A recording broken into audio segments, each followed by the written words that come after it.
kita satukan hati kita ambil waktu tenang, kita berdoa.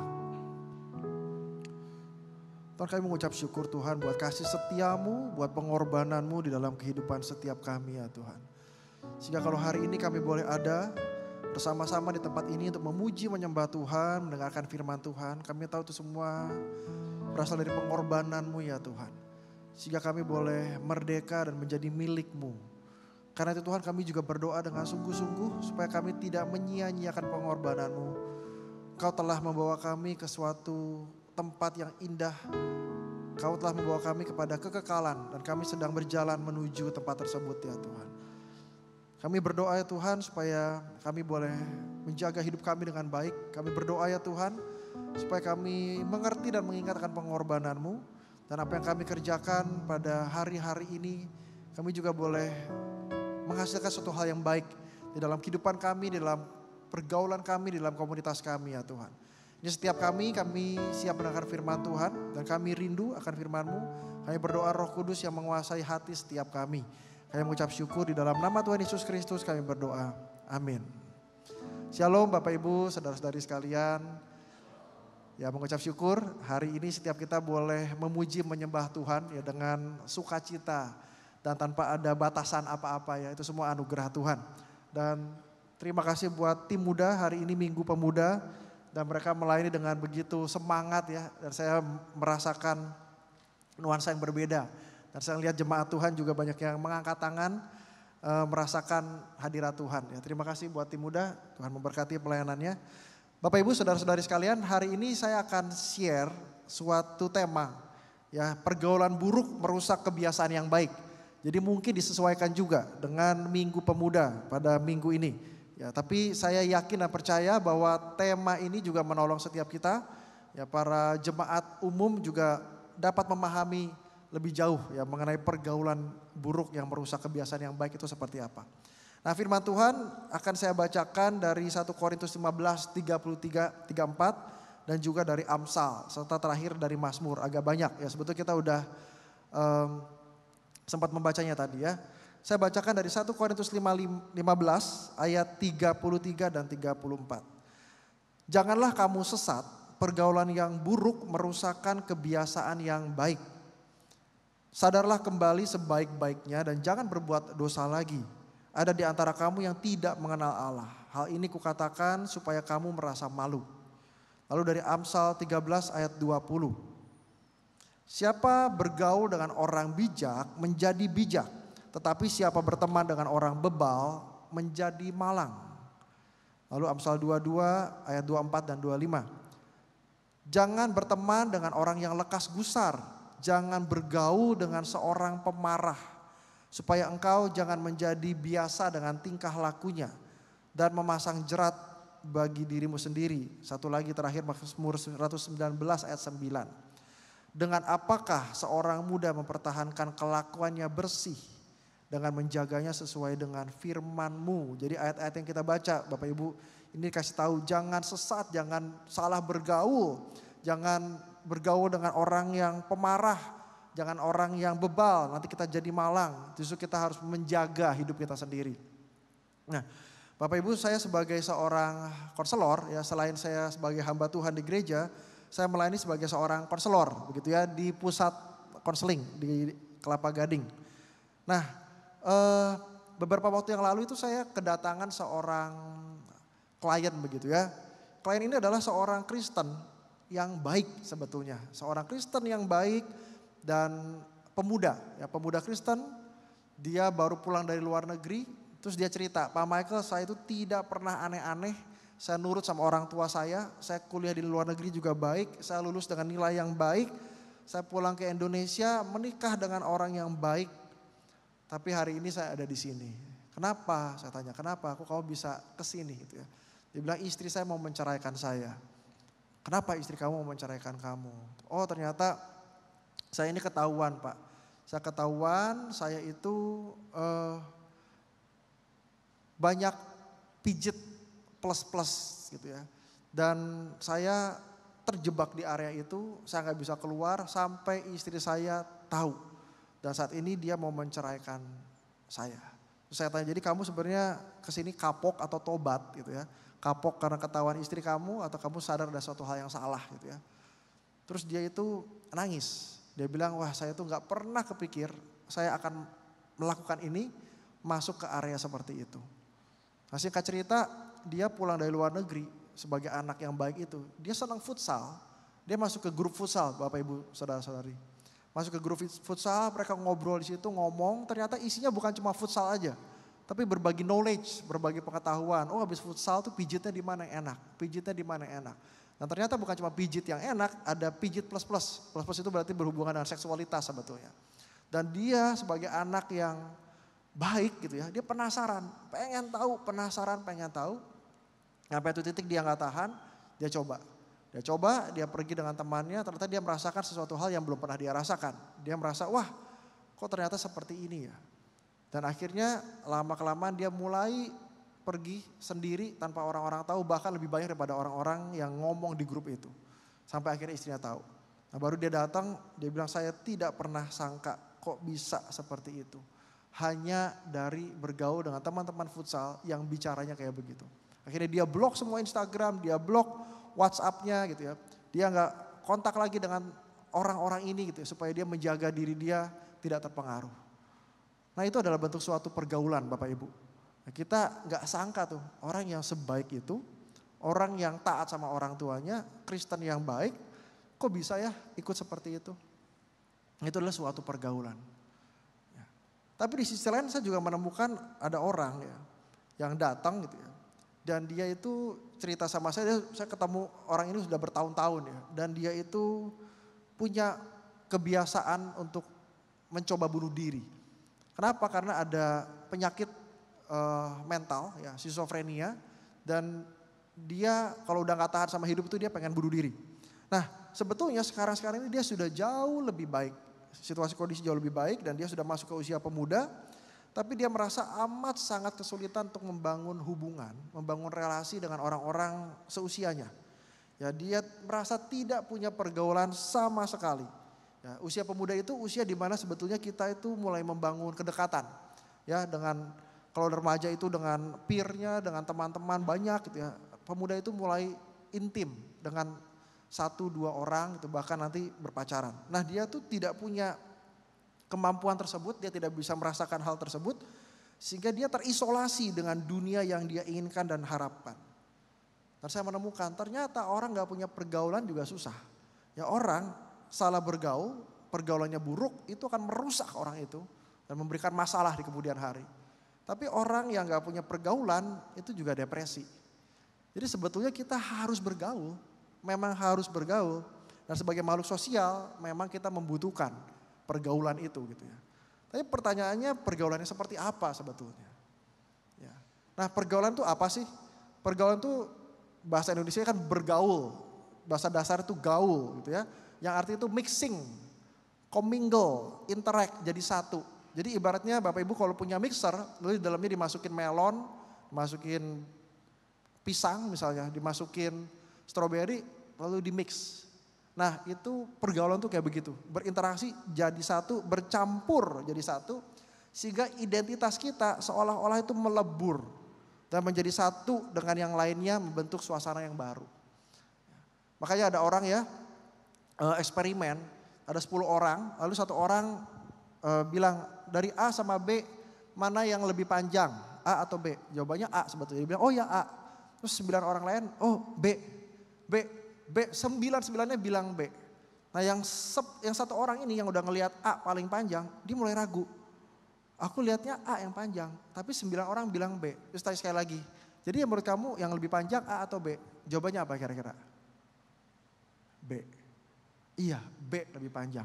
Nah kenapa? Karena begitu masuk ke suatu tempat tertentu mixing dengan orang-orang lain, bergaul dengan orang-orang lain, identitas diri dia seolah-olah lebur. Sehingga pendiriannya jadi goyang. Begitu kuatnya pengaruh komunitas, begitu kuatnya pengaruh pergaulan.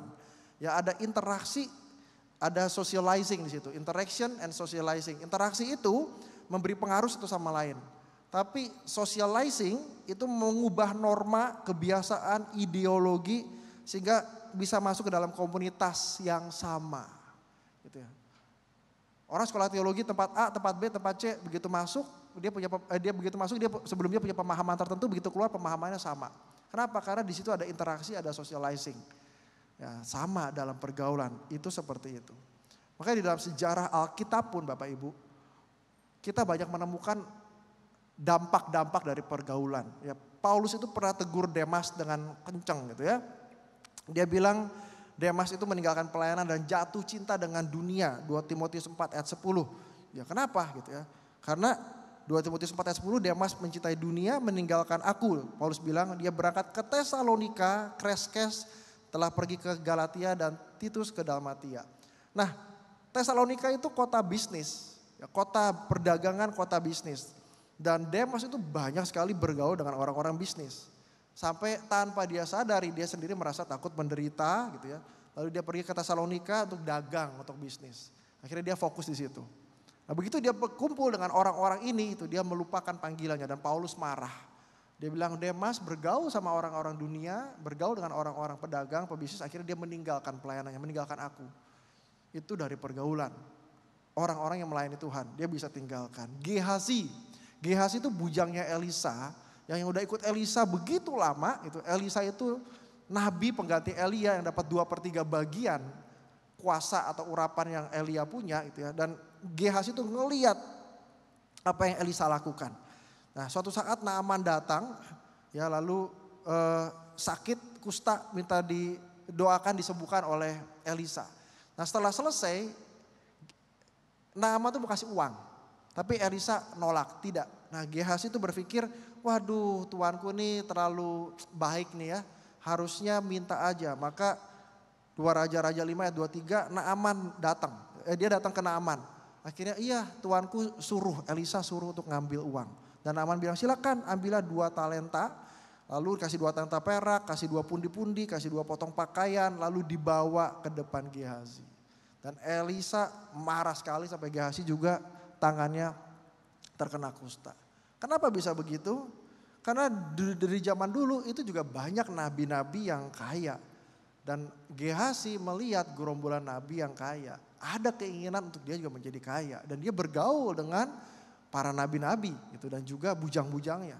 Nah, sehingga keinginan itu ada dan membuat dia berubah hatinya.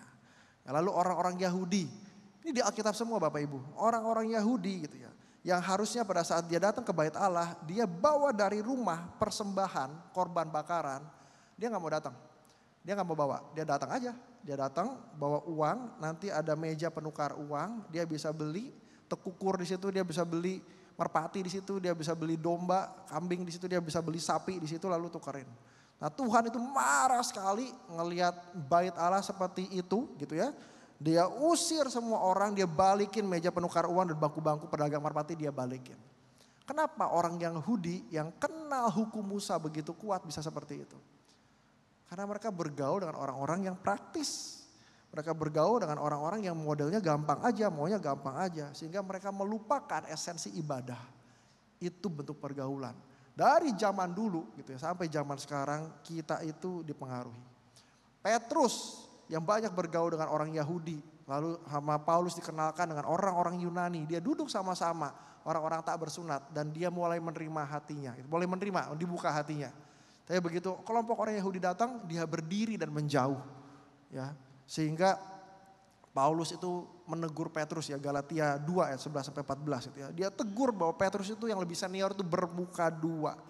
Kenapa? Karena dia terbiasa bergaul dengan orang-orang Yahudi sehingga dia tidak nyaman untuk menemukan identitas dirinya sendiri meskipun tujuannya untuk mengasihi orang lain. Nah pergaulan itu begitu signifikannya pengaruhnya dalam kehidupan setiap kita. Nah kita mesti refleksiin lah bagaimana kita sendiri. Bagaimana kita ini bergaul dengan siapa, orang-orang ini siapa, gitu ya. Ada istilah birds gather by their flock, gitu ya. Burung-burung itu berkumpul sesuai dengan jenisnya. Kita nih yang mana, jenisnya siapa, kumpulnya dengan siapa, ya. Kenapa? Karena dalam hidup kita itu selalu bisa memilih dengan siapa kita bergaul.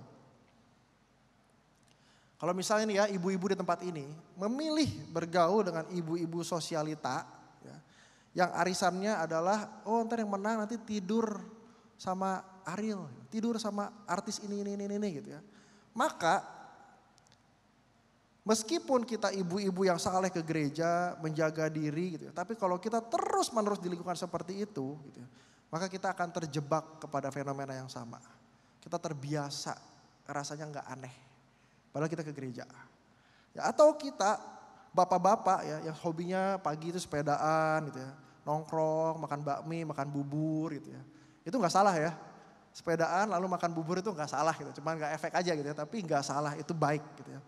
Tapi setelah itu ngobrolnya, bertukar info tentang pijit plus, terus malamnya bikin bisnis di pub, di bar begitu, di lounge sampai subuh. Ya. Maka tidak heran kalau kita meskipun majelis gereja, pelayan Tuhan yang setia, mengambil waktu pelayanan hari Minggu gitu ya, tapi kita terus-menerus di lingkungan itu, maka kita akan berubah menjadi pribadi yang tidak setia kepada pasangan. Kita akan korupsi demi kekayaan dunia, kita hidup dengan rasa bersalah, cemas terus-menerus secara konsisten sampai kita matiin perasaan itu. Dan akhirnya mulai muncul penyakit fisik ini dan itu. Itu terjadi. Itu psikologis, tapi itu bukan unpredictable, itu dapat ditebak. Kenapa? Karena kita masuk ke sebuah komunitas yang membentuk seperti itu. Ya. Dan bahkan anak-anak muda zaman sekarang, kalau kita dulu anak-anak remaja, saya tuh pengen kelihatan keren gitu dengan cara apa, misalnya ngerokok atau apa misalnya begitu. Anak muda sekarang enggak.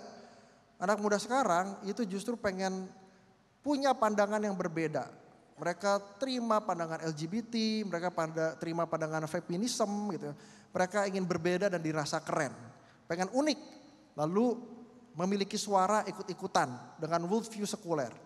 Ya, maka tidak heran kalau zaman ini saya banyak menemukan anak remaja yang pro LGBT, pro aborsi gitu ya, agnostik atau ateism dan feminisme. Itu banyak sekali. Dari mana? Dari pergaulan. Sebegitu kuatnya, hebatnya pergaulan. Jadi pergaulan itu mempengaruhi psikologis kita dan rohani kita, Bapak Ibu. Nah, firman Tuhan itu mengatakan pergaulan yang buruk itu merusakkan kebiasaan yang baik. Nah, kenapa? Ya, sebenarnya Paulus itu cerita ngomong begini ya, di kalimat ini tuh kalimat penutup sebetulnya. Kalimat penutup tentang apa yang Paulus lagi jelasin sebelumnya gitu ya di 1 Korintus 15, yaitu tentang kebangkitan orang mati. Tadi kita baca pengakuan iman rasuli ada di situ gitu ya. Dia lagi menjelaskan tentang kebangkitan orang mati. Lalu dia mengatakan hati-hati loh, jangan bodoh loh, jangan disesatkan. Jangan bergaul dengan orang-orang ini yang pergaulannya buruk. Karena bisa merusak kebiasaan kamu, karakter kamu, pandangan hidup kamu, pola pikir kamu bisa berubah. Gitu ya. Ternyata orang-orang ini adalah orang-orang Saduki yang mereka tuh lagi berkumpul. Dan banyak orang-orang Yahudi bergaul dengan orang-orang Saduki. Orang-orang Saduki tidak percaya adanya kebangkitan tubuh. Mereka percaya habis mati ya mati, selesai. Tidak ada kebangkitan gitu ya. Nah, Paulus sedang menjelaskan bahwa ada kebangkitan tubuh. Hidup kita tuh bukan cuma ini aja. Kalau cuma begitu aja, 1 Korintus 15 ayat 32 gitu ya. Maka apa gunanya bagiku gitu. Makan aja, makan, minum, besok kita akan mati. Karena hidup kita sama dengan binatang, tapi tidak seperti itu. Kehidupan kita ini adalah kehidupan yang nyata, tapi ada kehidupan yang sesungguhnya, the true life. Ya, ini kehidupan real, kita hidup real. Tapi kehidupan yang sesungguhnya itu pada saat kita mati dan tubuh kita dibangkitkan, maka ada kehidupan yang sesungguhnya, the true life gitu ya. 1 Korintus 15 ayat 40, ada tubuh sorgawi dan ada tubuh duniawi. Tetapi kemuliaan tubuh sorgawi lain daripada kemuliaan tubuh duniawi. Yang ditaburkan adalah tubuh alamiah, tapi yang dibangkitkan adalah tubuh rohaniah. Jika ada tubuh alamiah, maka ada pula tubuh rohaniah. Jadi dalam kehidupan itu kita tidak akan mati, ada suatu kekekalan. Ada suatu kekekalan. Nah, banyak orang-orang itu yang bergaul dengan mereka percaya. Jadi mereka bergaul seenaknya, hidup seenaknya, makan minum, memberikan persembahan dan senang-senang seenaknya. Padahal ada kehidupan yang kita tuh harus bertanggung jawab, ada pengadilan di sana, semua akan dinilai. Nah, Paulus itu bicara seperti itu kepada kelompok orang-orang Yahudi ini. Dan Paulus tutup dengan hati-hati. Kalau kau bergaul dengan mereka, terus-menerus sama mereka, nanti persepsi kamu, pandangan hidup kamu, pemikiran kamu sama dengan mereka, kamu berubah. semua hal yang baik yang kita jaga dari zaman yang dulu, dari perjanjian lama itu akan berubah dengan gaya hidup yang berbeda. Janganlah kamu disesatkan, karena memang ada orang-orang yang sengaja memberikan penyesatan, memberikan pergaulan yang buruk untuk kita merusakkan kebiasaan yang baik yang kita punya. Nah, ini yang harus kita hati-hati. Nah, jadi pertanyaannya, bagaimana kita bisa menjaga pergaulan kita dengan baik kalau ancaman dunia itu segitu besarnya dan masih relevan sampai hari ini. Ya, sampai hari ini masih relevan ya. Waduh, saya akhir-akhir ini banyak sekali diundang tentang LGBT gitu ya. Kenapa? Karena filosofinya udah berubah. Dibilang DSM, mental health itu. DSM itu biasanya orang awam bilangnya kitabnya psikolog gitu ya. Di situ udah dibilang LGBT itu bukan sesuatu hal yang disorder atau penyimpangan, itu normal-normal aja gitu. Lalu pendeta-pendeta udah mulai mendoakan, mengakui gitu, pemerintah mengakui. Jadi sebetulnya itu yang benar gitu. Nah, semua diarahin ke situ gitu ya. Filosofi-filosofi yang muncul seperti zaman dulu, zaman Saduki ini muncul. Lalu diundang ya, lalu bicara mengenai ini gender netral segala macam gitu ya. Dan akhirnya harus terima itu semua. Nah, saya bilang waduh, itu sesuatu hal yang mengerikan sebetulnya. Saya bilang saya melayani mereka, saya mengasihi mereka, para orang-orang yang bergumul dengan ketertarikan sesama jenis, tapi saya anti dengan movementnya mereka. Mereka bikin movement sengaja supaya orang-orang punya pandangan yang sama dan dia masuk ke anak-anak kita, baik remaja maupun pemuda. Nah, itu yang terjadi saat ini gitu ya. Ada suatu hal namanya pemburukan, perusakan dari pergaulan-pergaulan yang muncul. Nah, kita itu di area-area seperti itu Bapak Ibu. Jadi kita perlu menjaga pergaulan kita dengan baik. Kita manusia, kita butuh pergaulan, tapi kita tahu pergaulan memberikan dampak yang besar, signifikan dalam kehidupan kita. Karena itu kita perlu menjaga pergaulan dengan baik. Gimana caranya? Ya, ada 3K. Yang pertama, kelilingi diri kita dengan komunitas yang mendorong kita menjadi pribadi yang bijak dan semakin serupa Kristus. Ya, saya ulangi, kita harus kelilingi diri kita dengan komunitas yang mendorong kita menjadi pribadi yang bijak dan semakin serupa Kristus. Amsal 13 ayat 20 mengatakan, siapa bergaul dengan orang bijak menjadi bijak, tetapi siapa berteman dengan orang bebal menjadi malang. Nah, kuncinya apa? Ya, kuncinya itu masuk ke dalam komunitas. Ya. Kak, yang pertama tadi komunitas itu penting, tapi kuncinya untuk masuk komunitas adalah masuk ke dalam komunitas. Gitu ya. Kita 3 hari lalu baru memperingati 17 Agustus ya, 78 tahun Indonesia merdeka. Dan itu suatu hal yang luar biasa, setiap tahun kita ikutin. Saya ikut upacara bendera juga di RW saya gitu ya, mengingatkan kita sudah 78 tahun merdeka. Tapi sebetulnya ya itu hanya sebuah gongnya gitu ya. Kemerdekaan tuh dimulai sejak lama.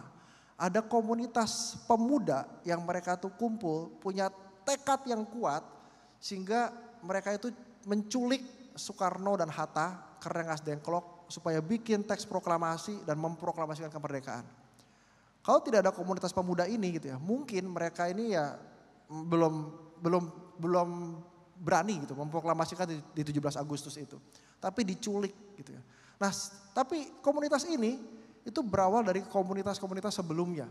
Ya, tepatnya itu dari 1908 itu ada Budi Utomo. Nah, Budi Utomo itu cikal bakal dari Jong Java gitu ya. Ada Tri Koro Darmo, saya baca sejarah sedikit ya. Tri Koro Darmo itu jadi Jong Java. Nah, ternyata muncul tuh ada Jong Java, Jong Batak, Jong Minahasa, Jong Ambon, Jong Celebes gitu ya. Sekar Rukun itu pemuda pelajar-pelajar Indonesia itu banyak sekali dan komunitas ini muncul gitu ya. Sampai satu saat 1928 Sumpah Pemuda mereka meleburkan ego mereka menjadi satu kesatuan, ya, satu bahasa, satu bangsa, bertumpah darah satu, yaitu Indonesia. 1928, satu komunitas yang very strong, sangat kuat. Nah, inilah cikal bakal pemuda ini punya tekad untuk merdeka dari tahun 1928 bahkan 1908. Tujuannya itu. Baru gong itu 1945. Dan itu pemuda-pemuda itu yang memaksa menculik Soekarno-Hatta. Betapa besarnya pengaruh komunitas. Komunitas itu bisa mengubah nation, negara dari satu komunitas. Nah itulah yang terjadi sampai akhirnya ada. Bayangkan kalau komunitas itu, pemuda itu malah membelot, nempel sama Belanda misalnya. Maka mungkin sampai hari ini kita nggak akan merdeka, masih Hindia Belanda mungkin. Kenapa? Karena komunitas itu memilih tempat yang lain. Tapi karena ada masuk ke satu komunitas, punya tekad yang sama gitu ya. Dan mereka melakukan sesuatu hal, maka ada perubahan yang luar biasa. Nah bagaimana dengan kita ini ya? Kalau kita ini berkumpul, kita bersatu dengan orang-orang gitu, atau komunitas yang mendorong kita itu untuk menjadi serupa dengan Kristus, saya percaya kita itu akan betul-betul powerful. Kita akan semangat, kita akan berusaha, kita akan berjuang menjadi pribadi yang menyenangkan hati Tuhan. Ya, meskipun kita tuh masih lemah Bapak Ibu teman-teman. Meskipun kita ini masih jatuh di dalam dosa. Tapi kalau kita punya komunitas yang mengasihi Tuhan gitu, mereka komunitas itu akan mendukung kita menjadi pribadi yang lebih baik, menjadi lebih bijak. Karena itu penting bagi kita, bagi gereja untuk saling mendukung, saling mengasihi dan tidak saling menghakimi. Ya, penting sekali. Tempat inilah komunitas di mana semua orang saling mendukung, saling mengasihi dan tidak menghakimi. Kenapa? Karena semua orang perlu dikasihi, semua orang perlu dimiliki. Semua orang perlu kasih Kristus yang gak ada batasnya. Itu kebutuhan kita. Nah, jadi ya komunitas, masuk ke dalam komunitas Kristus sehingga kita bisa menjadi pribadi yang lebih bijak. Tapi yang kedua, yang kedua itu harus punya kesadaran untuk memilih sikap, perilaku dan tingkah laku kita berdasarkan terang Kristus ya, untuk menolong kita lepas dari jeratan. Ya, Amsal 22 ayat 24, jangan berteman dengan orang yang lekas gusar, jangan bergaul dengan seorang pemarah, supaya engkau jangan menjadi biasa dengan tingkah lakunya dan memasang jerat bagi dirimu sendiri. Kita harus memilih setelah kita masuk komunitas, kita memilih dengan sadar perilaku kita, tingkah laku kita, keputusan-keputusan kita. Orang yang carried away gitu ya dengan kehidupan atau pergaulan yang korup, gitu ya, maka kita akan kebawa dengan arus. Ya. Dan kita akan ikut menjadi sama. Nah firman Tuhan di sini itu sebenarnya nggak mau kita menjadi steril, tidak mendorong kita menjadi orang yang steril, living in the bubble, nggak kemana-mana gitu ya. Tapi justru kita tuh melatih diri kita, bersikap, berperilaku, memilih siapa orang yang menjadi teman kita, jadi best friend kita, jadi pribadi yang kita dengar yang memberikan influence bagi diri kita. Kita memilih orang-orang dengan bijaksana, kita perlu memilih. Saya tuh bersyukur, saya punya pengalaman ada satu orang gitu ya. Dia datang ke gereja, duduk di belakang gitu ya. Dan saya kebetulan duduk di belakang juga. Terus tiba-tiba hamba Tuhan bilang, ayo doakan sebelahnya. Nah orang ini sebelah saya doakan gitu ya. Nah, habis doakan ternyata dia menangis, saya bingung kenapa nangis gitu ya. Terus dia cerita, ternyata dia ini ketertarikan sesama jenis. Ya. Dia tertarik dengan jenis yang sama, dia punya pengalaman dia dilecehkan secara seksual dari masa mudanya, terus dia dari kampung pindah ke Jakarta, lalu dia terjebak ke dalam situasi kondisi yang sama dan dia nggak nyaman dengan kondisi itu. Nah di situ saya ajak dia kumpul sebentar, didoakan, lalu ajak para pengurus, para pembina untuk berkenalan dan tanya orang ini, mau nggak kamu beribadah di sini? Mau nggak kamu masuk komunitas di sini dengan para pemuda di sini? Mau nggak kamu bergabung dengan kelompok kecil di sini supaya kamu punya komunitas? Gitu. In return sebaliknya mau nggak kita cariin kerjaan buat kamu yang bikin kamu lebih happy, layak gitu ya. Nah dia cerita gitu ya bahwa kerjaan dia itu di bar melayani orang-orang penyuka sesama jenis dan uangnya besar.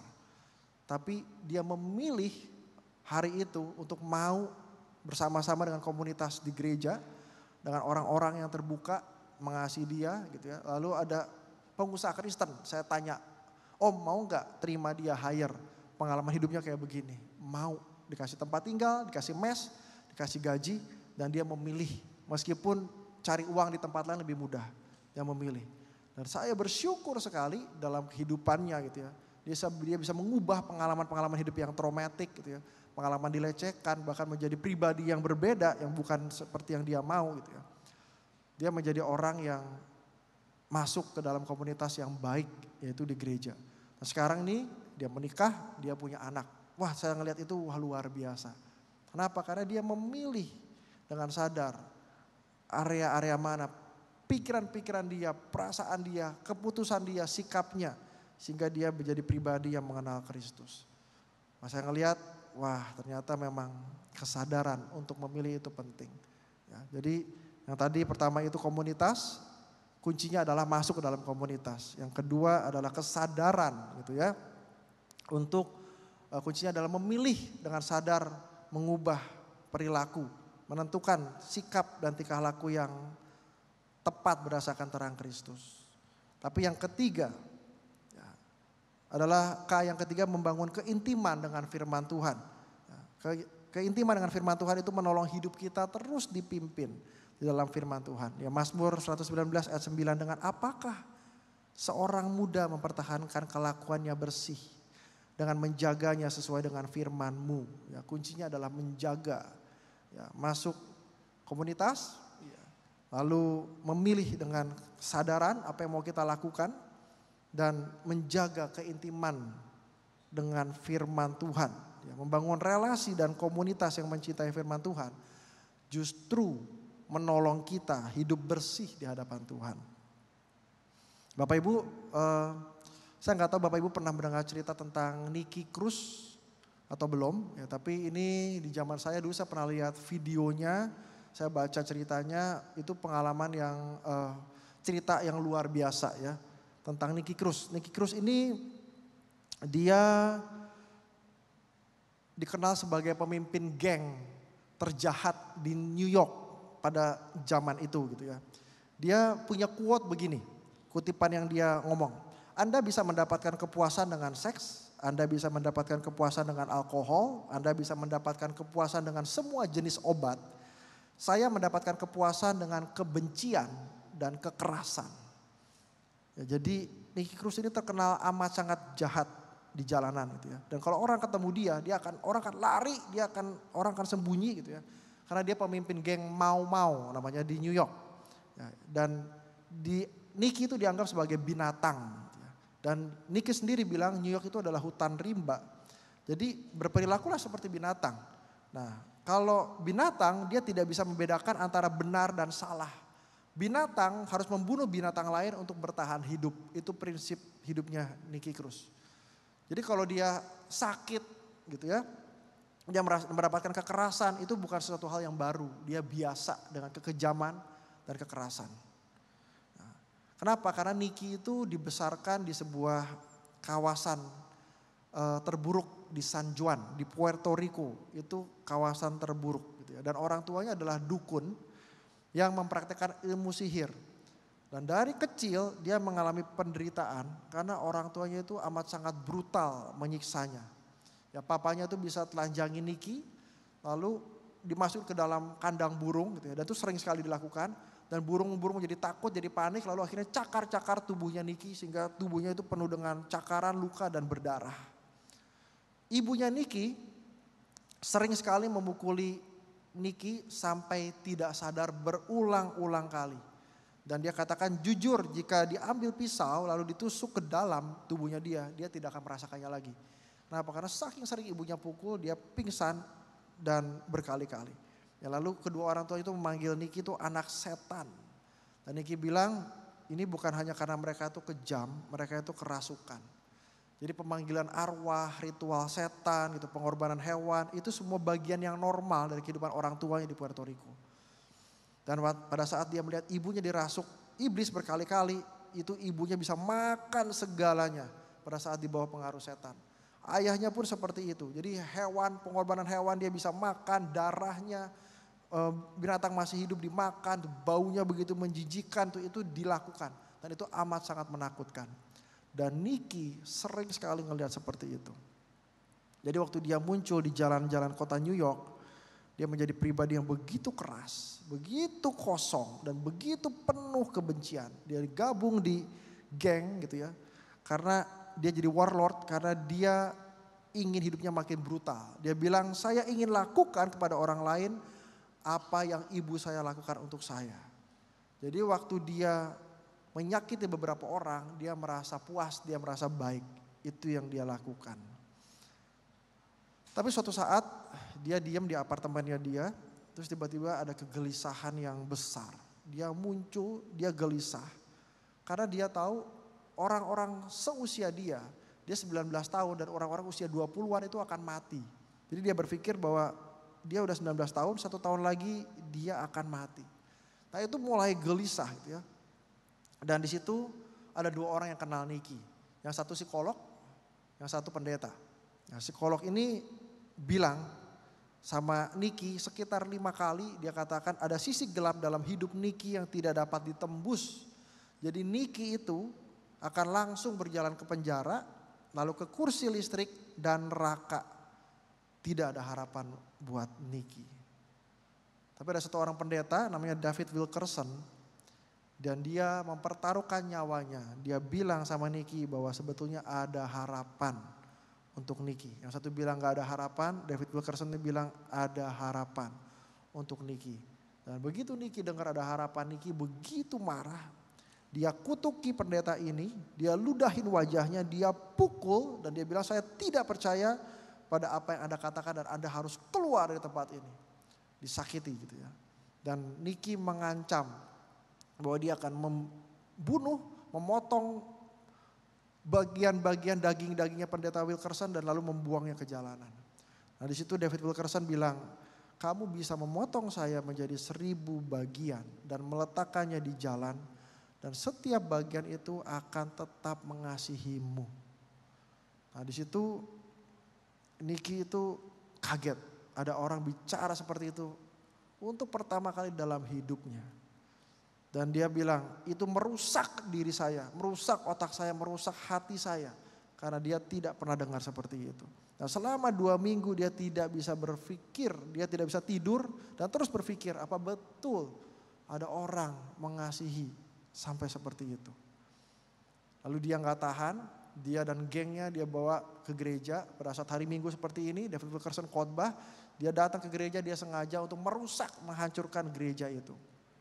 Tapi waktu David Wilkerson melihat Niki, dia bilang, oh ini ada orang-orang pemuda yang datang. Ayo kita mau kolekte, mau persembahan. Tolong Niki dan gengnya yang akan kolek uang. Niki, happy gitu ya. Ada kesempatan buat cari uang. Dia kumpulin uang, dia ambil, dia kolek semua uang. Dan dia akan berpikir dia akan cari pelajaran. Dikasih pelajaran buat Wilkerson, akan hancurin tempat ini, dia akan kabur bawa uangnya. Tapi pada saat mengumpulkan persembahan, tiba-tiba ada sesuatu dalam hatinya. Dia berpikir kok ada orang yang mau percaya sama dia. Memberikan kepercayaan, memberikan kesempatan untuk berbuat baik. Lalu hari itu dia naik ke panggung, dia serahkan persembahannya. Dan dia tetap diam di gereja itu sampai selesai. Dan David Wilkerson mengadakan altar call, dia panggil satu persatu. Niki tersentuh hatinya, dia datang bersama dengan gengnya dan didoakan. Dan di situ untuk pertama kalinya dia menerima Yesus Kristus sebagai Tuhan dan Juru Selamatnya. Ya, itu penyalipan itulah yang meraih Niki. Dan Niki bilang saya tercekik dengan rasa sakit dan mata saya berjuang. Air mata saya menjadi turun lebih banyak air mata, lebih banyak air mata. Dan dia berjuang untuk menahan air mata. Sampai satu titik dia menyerah. Dia bilang saya membiarkan Yesus memeluk saya. Saya biarkan kepalaku beristirahat di dadanya. Dan untuk pertama kali dia bilang maafkan aku. Dan untuk pertama kalinya juga dia bilang saya mengasihimu. For the first time in his life. Dia mengatakan kepada Tuhan Yesus bahwa dia minta maaf dan mengasihinya. Tapi Bapak Ibu justru yang indah gitu ya. Dia tidak stop sampai situ. Kasih Tuhan yang Niki dapatkan itu mengubah hidupnya secara radikal. Dan dia punya hati yang baru. Dia dilahirkan kembali, dia anak Tuhan. Dan akhirnya besoknya itu dia bisa menyerahkan segala sesuatu barang-barangnya, senjatanya yang dia pakai untuk membunuh orang gitu. Dia serahkan kepada polisi sampai polisi itu bingung karena polisi pun takut sama dia. Dan setelah itu Nicky mendaftarkan diri, dia meninggalkan gengnya, dia mendaftar di sekolah Alkitab. Dan di situ dia ketemu pasangannya, dia menikah dan dia kembali ke New York City dan dia mengerjakan pelayanan.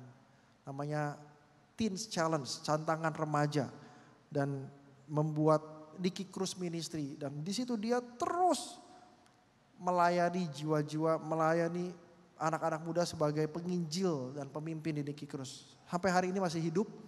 Bapak Ibu bisa cari tahu di internet dan bagaimana pengalaman hidupnya dia gitu. Dan dia mengatakan, saya adalah manusia paling bahagia. Kenapa? Karena telah mencapai ribuan hingga jutaan orang datang kepada Yesus. Ya dulu dia pembunuh orang-orang, dia tulis buku sekarang Soul Obsession. Bahwa dia itu terobsesi dengan jiwa-jiwa untuk diselamatkan. Dan dia mengatakan ketika pengampunan sejati datang dan keluar dari Anda, awan gelap akan lenyap. Jadi Nicky Cruz, binatang yang penuh kebencian itu, dia telah menjelma menjadi pecinta jiwa-jiwa. Dan orang bilang kalau nanti kamu ketemu Nicky Cruz di jalan, biasanya kamu akan lari menjauh, kamu akan datang sama dia kali ini. Kamu akan memeluknya dan berbahagia bersama dengan Nicky Cruz. Bapak Ibu, Nicky Cruz itu masuk ke dalam komunitas Kristen. Dia memilih untuk hidup di dalamnya. Tapi dia menjaganya dengan melakukan keintiman dengan Tuhan, melakukan pelayanan yang baik. Memang pergaulan yang buruk itu merusak kebiasaan yang baik. Ya, tapi pergaulan yang baik itu juga mengubah karakter yang buruk, sifat sikap yang buruk, dan menghancurkan hal-hal yang buruk menjadi sebuah hal yang baik. Jadi Bapak Ibu, teman-teman, kita perlu kelilingi diri kita dengan komunitas yang baik. Kita membangun kesadaran untuk memilih yang baik. Kita membangun keintiman dengan Tuhan dalam setiap area hidup kita. Sampai akhirnya betul-betul nama Tuhan dipermuliakan di dalam kehidupan kita. Ya, mari kita berdoa. Tuhan, kami mengucap syukur Tuhan, hari ini kami boleh belajar bahwa pergaulan kami memberikan dampak yang begitu besar di dalam kehidupan kami. Bukan hanya secara psikologis kami, tapi juga dalam kerohanian kami. Dan kami tahu Tuhan bahwa kami menghidupi hidup yang nyata, tapi hidup yang sesungguhnya ada di hadapan kami. Dan disitulah apa yang kami kerjakan, apa yang kami lakukan kami bertanggung jawab ya Tuhan. Karena itu Tuhan, kami memohon tolong kami bawa kami ke dalam suatu komunitas yang penuh kasih, komunitas yang mengasihi Tuhan. Dan kami belajar menjadi pribadi yang lebih bijak, lebih baik di komunitas itu. Menjadi pribadi yang semakin serupa dengan Kristus.